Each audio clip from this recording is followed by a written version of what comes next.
your spiritual path and all that. Just take it easy, relax, kick back, put your feet up. Smoke a Want lot a of cup of cigarettes. coffee? No. I'll never get to sleep. I was born in Linwood, California, and I'm the second child, and I have 2 brothers and a sister. My father is a nuclear engineer and also an active alcoholic. Doesn't use while he works. And my mother has an eating disorder problem and weighs about 400 pounds. And I grew up pretty much in I felt like an outsider, and I felt like there was nothing I could ever do that could please my parents. I got straight A's, and that was never good enough. I had a bladder disorder while I was growing up, so that, I'd be in school and the kids would make fun of me because I couldn't control my bladder. And I grew up with that, with the same kids in a Catholic school. And so, I had a lot of resentments growing up because I was a victim. And society had put all of these things on me, and nothing was my fault. I never made any mistakes. Society did it. I had the first time I ever used any kind of mood-altering substance, I was 15 years old, and I was at home babysitting for my little sister, and I decided I wanted to find out why my father enjoyed drinking so much, and what the big brouhaha was. And so I took everything that was white out of the liquor cabinet, and I mixed it all together in a water glass and drank it down real quick and immediately threw it up. But I was so intent on finding out what the whole thing was about, what it did to you. I knew that everybody acts differently after they drank. But I wanted to find out what it would do to me. Yeah. So I mixed everything that was white, and I was certain to water everything down too, and put it into. Bye, Marie. I put it into a water glass, drank it down, and this time it stayed down. And I thought it was wonderful. All of a sudden, music sounded better. I felt better. I felt more confident in myself. I even felt confident enough to call a boy. And the first question he asked me is if I'd been drinking. And I obviously said no, because I was certain that if he found out I'd been drinking, he wouldn't like me anymore. The next time, with the same boy that I called, I was at his brother's wedding, and I got extremely drunk on champagne and ended up dancing and screwing around with probably 4 guys at that wedding, and embarrassed this guy in front of his family, and embarrassed myself. But yet I continued to go back for more.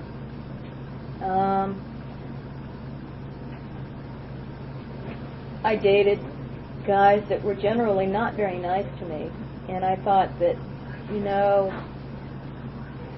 I should probably, I went out with guys to validate me. I only went out with football players because I thought that was the thing to do, and that's what the popular people did, and I craved to be one of the popular people. But I ended up with like the football player rejects, the ones that could barely make JVs. And subsequently they had their own problems and took a lot of it out on me. They did not treat me well. But I thought that's the way it was. I was not used to being treated well. I never really felt loved as a kid, and I thought love came in getting slapped across the face or screamed at or berated. And so that's what I looked for. Later on, I met a guy who was a West Point cadet, and decided that he was going to take me out of all of this shit. And so I dated him and had a long-distance relationship with him, and we decided we were going to get married. So I ran away from home at 19 and moved to New York so I could be near this guy to make sure he was the one I wanted to marry. And there was nothing that was going to stop me from marrying him anyway. He had already started beating up on me and always reminded me of what a shitty person I was. And I believed this about myself because I was always told this. I didn't know any better. I don't mention any drug or any drug usage or getting high right now because it just wasn't part of the picture. I was into self-abuse more than drug abuse, and which is the same thing, I guess. We got married, and he was stationed down at Fort Hood, Texas. And we lived at Fort Hood in Killeen, Texas, and bought a house. We did all the things that like normal American married people do. We wanted to live the American dream, or so I thought that's what we were doing.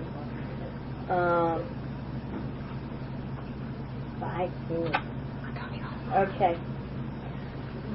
So we were living there, and we met up with a fellow that he had gone to school with. And this person used drugs, and of course my husband was, no, that's illegal, we can't do that. So the first time, I remember feeling so excited being around pot. And I had used it a couple of times when I was a teenager, and I remember I liked it, but it was just not a part of my life. And I remember being very excited seeing this pot, and then my husband quashing the idea of using pot. And of course I did not want to do anything which might make him angry. For some reason that day I didn't want to get beaten up. So the next time we went out with these people, we returned to these people as friends, and I think it was because I desperately wanted something that would make things different, and I thought the answer was in drugs. So we used, for the first time, I guess in about 2 years, I had smoked pot. And I then progressed to using pot on a daily basis. When I woke up in the morning, on lunch breaks, on my way to work, on my way home from work, being at home, I smoked pot like I smoked cigarettes. I mean, if pot was sold in packs, I probably smoked 2 packs a day. And I thought that I thought that people who didn't smoke pot were deprived of some great insight into their inner being. And I thought that I had found the answer. And nothing hurt. My husband could beat me up all he wanted. Nothing hurt. And it was great because I didn't have to think about it. We began dealing pot shortly after that. I never in my life bought 1 ounce of pot. I started at pounds and immediately began dealing it because I wanted to support the habit. I tried at one time to quit smoking, and I went for 2 weeks. I knew it was doing something different to me. And I quit smoking pot for 2 weeks during that period of time. And I remember the frustration of trying to talk with somebody who was high on pot while I wasn't using. But then the pain got so bad, I went back. And that continued for a period of about 2 years. And we moved to Washington, D.C. He got out of the Army. He was a diabetic. So he got out of the Army, no problem, and went to work as an engineer with some warmonger place up here.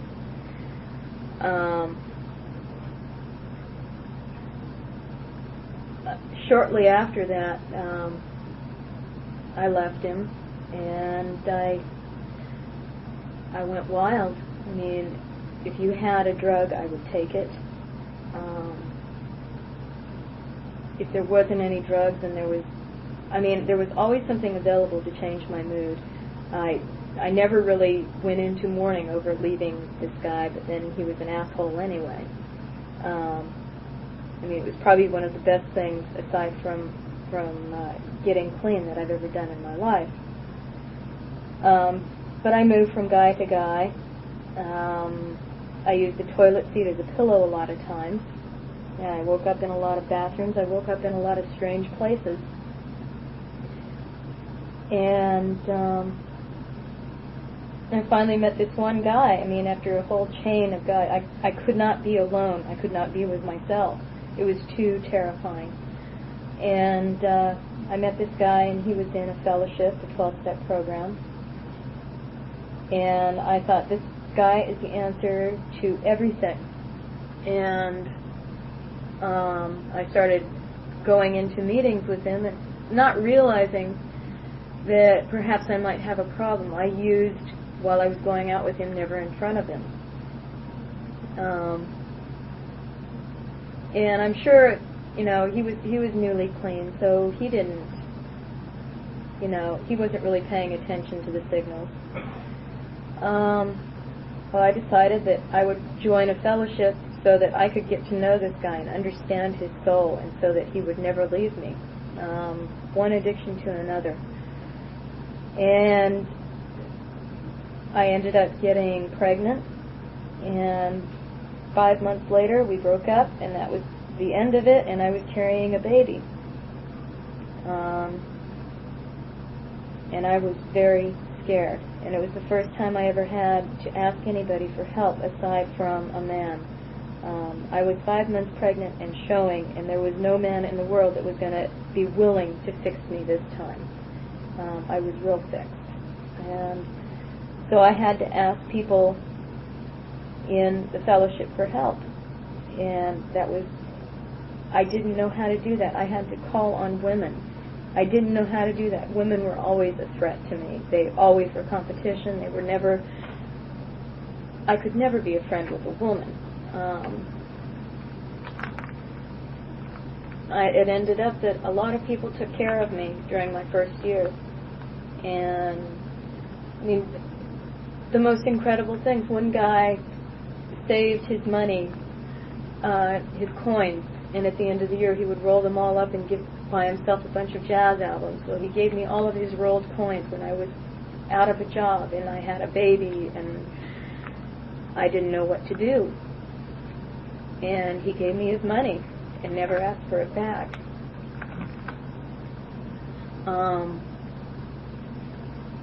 People, I almost gave my daughter up for adoption, and I remember people said, don't make any major decisions in your first year. And of course I was forced to make a decision. I was either going to be a mommy or be a real basket case. And I took my daughter to the adoption agency when she was a day old and dropped her off. And I walked out of there and I realized it was the biggest mistake I ever made. Fortunately, there are laws which say, you don't have to sign anything. And so I went back, I called a couple people and I told them how I was feeling, and they said, it's okay if you want to be a mommy. Some people don't have to make these kind of decisions in their first year. But it was somebody saying it's okay, and that's all it took. So I took my last weekend of being a free person and went out to a lot of meetings and talked with a lot of people, and I went and picked up my daughter that Monday. And I've never regretted it. People in the program after they found out I kept the baby, they threw a surprise baby shower for me and gave me everything I needed for the first year of this kid's life.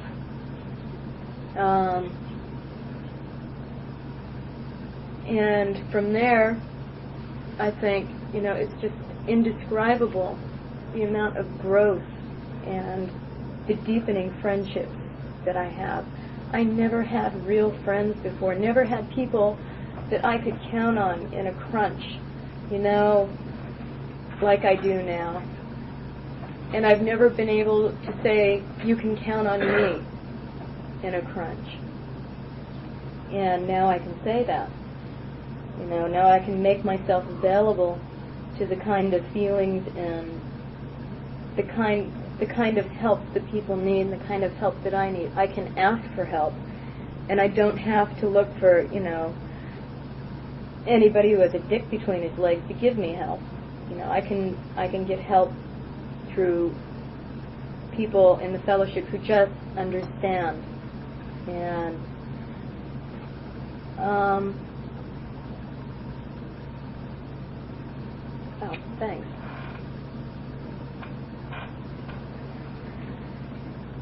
The end of the story, as far as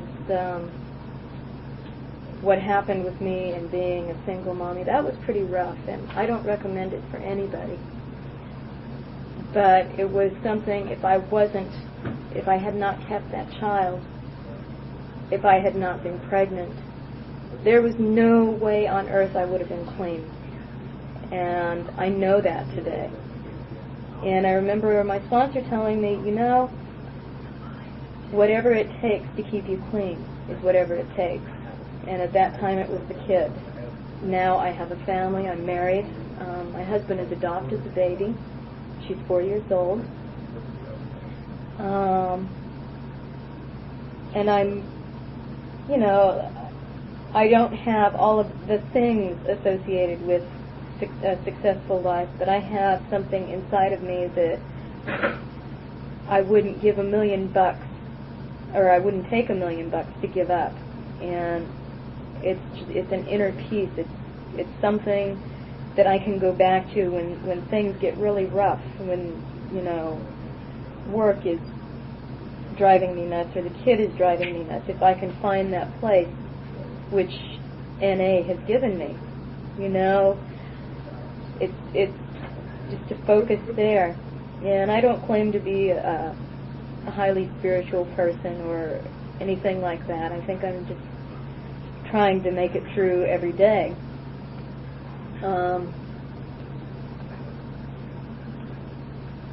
I probably should mention that I'm also a recovering Catholic. And